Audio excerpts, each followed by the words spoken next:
Hello everyone, নতুন আরেকটি রেসিপিতে আপনাদের সবাইকে ওয়েলকাম জানাচ্ছি।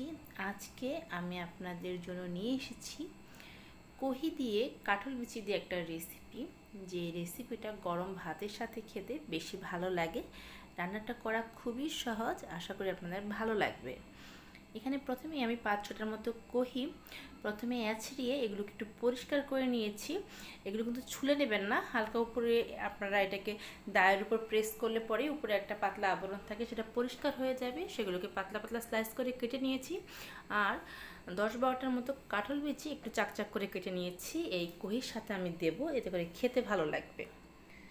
কড়াইতে দিয়ে দিলাম 1/2 কাপের মতো সাদা তেল। তেলটাকে প্রথমে খুব ভালো করে গরম করে আমি এখানে 2-3টার মতো শুকনা মরিচ মাঝখান থেকে ভেঙে দিয়ে দিলাম। আর দিয়ে দিলাম পেঁয়াজ কুচি। এখানে আমি প্রায় 1 কাপের মতো পেঁয়াজ কুচি দিয়েছি। পেঁয়াজটাকে দিয়ে একটুখানি হালকা একটু ভেজে নেব। এটাকে কিন্তু লাল করে ভাজার কোনো দরকার নেই, হালকা একটু ভেজে নিলেই হয়ে যাবে। আমার এই রেসিপিগুলো যদি আপনাদের ভালো লেগে থাকে তাহলে আমার চ্যানেলটা সাবস্ক্রাইব করে পাশে থাকা বেল আইকনটা বাজিয়ে দেবেন। আমি যখনই আমার চ্যানেলে কোনো নতুন ধরনের রেসিপি আপলোড করব, আপনি সবার আগে নোটিফিকেশন পেয়ে যাবেন। দেখুন, পেঁয়াজটা কিন্তু আমি তেলের সাথে খুব ভালো করে একটু ভেজে নিচ্ছি। এই পেঁয়াজটা একটু যখন নরম হয়ে আসবে তখন যে কহিগুলো আমি ধুয়ে রেখেছিলাম সেই কহিগুলো আমি দিয়ে দিলাম।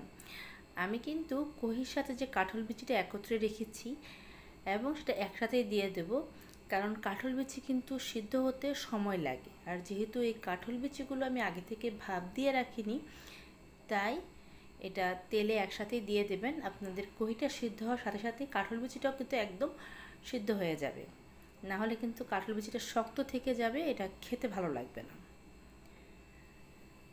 আপনারা চাইলে কিন্তু এই সেম রেসিপিটা ইলিশ মাছের মাথা দিয়ে অথবা চিংড়ি মাছ দিয়ে রান্নাটা করতে পারেন, সেটাও খেতে ভালো লাগে। মাছগুলোকে হালকা ভেজে এই সময় দিয়ে দেবেন। কথা বলতে বলতেই আমি কহির মধ্যে দিয়ে দিলাম স্বাদ মতো লবণ, আর দিয়ে দিলাম 1/2 চামচের মতো হলুদ গুঁড়ো। এই লবণ আর হলুদ দিয়ে আমি এই কহিটাকে খুব ভালো করে মিক্সড করে দিচ্ছি। হলুদ কিন্তু খুব একটা বেশি দেবেন না, তাতে করে কিন্তু কালারটা একদম টকটকে হলুদের যে রঙ আছে সেটা চলে আসবে। এই কহি ভাজিটা কহির যে কালার একটু সবুজ কালার ঠিক সেটাই থাকবে, তাহলে দেখতে বেশি সুন্দর লাগবে। আর একটু সাদা সাদা রাখার জন্য আমি এখানে কোনো শুকনো মরিচের গুঁড়োটা অ্যাড করিনি। এর পরিবর্তে আমি ঝালের জন্য কাঁচামরিচ দিয়ে দেব। তবে কেউ যদি মনে করেন যে ঝাল বেশি পছন্দ করছেন, একটু শুকনো মরিচের গুঁড়া দিতে চান, তাহলে সামান্য পরিমাণ দিতে পারেন, তাতেও কোনো সমস্যা নেই। আমি কিন্তু এই কহি ভাজিতে কোনো প্রকার জল অ্যাড করিনি, অথচ দেখুন কহি থেকে কিন্তু অনেকটা জল বের হয়েছে। এই কহিটা মিডিয়াম হিটে আমি রান্না করব, এই জন্য আমি একটু ঢেকে দিলাম। চুলার আঁচটাকে কমিয়ে আমি এটাকে ঢেকে রান্নাটা করছি, যাতে করে খুব সুন্দরভাবে কহিটা সিদ্ধ হয়ে যায়। আমি 20 মিনিটের মতো রান্নাটা করেছি। কহিটা কিন্তু অনেকটাই সিদ্ধ হয়ে গেছে, একদম নরম হয়ে গেছে। চামচ দিয়ে হালকা একটু ভেঙে দিতে হবে, তাতে করে কিন্তু এই কহিটা আর একটু নরম হয়ে আসবে, খেতে ভালো লাগবে। আপনারা এই সময় একটু লবণটা বা ঝালটা একটু চেক করে দেখবেন, যদি মনে হয় লবণ দেওয়ার প্রয়োজন আছে সেই ক্ষেত্রে আপনারা লবণটা এখানে অ্যাড করে দেবেন। ঝালের জন্য আমি এখানে 4-5টার মতো কাঁচামরিচ মাঝখান থেকে চিড়ে দিয়ে দিলাম। আসলে আমি তরকারিতে খুব একটা ঝাল পছন্দ করি না, এই জন্য ঝালের পরিমাণটা একটু কমই দিই। যদি কেউ ঝাল বেশি পছন্দ করেন সেই ক্ষেত্রে অবশ্যই কাঁচামরিচের পরিমাণটা বাড়িয়ে দেবেন। দেখুন কহি থেকে কিন্তু অনেকটা ঝোল বের হয়েছে, অর্থাৎ কহির যে জল আছে সেই কহির জলে কিন্তু কহিটা সিদ্ধ হয়ে গেছে। আমি কিন্তু একটুও ঝোল অ্যাড করিনি। আর কালারটা একটু ক্লোজ করে আপনাদের দেখাই, দেখুন এরকম সবুজ যে কহির কালারটা আছে সেই কালারটাই থাকবে। খুব বেশিক্ষণ কিন্তু একদম ঢেকে রান্না করবেন না, তাতে করে এই কহির যে সবুজ কালারটা আছে সেটা নষ্ট হয়ে যাবে।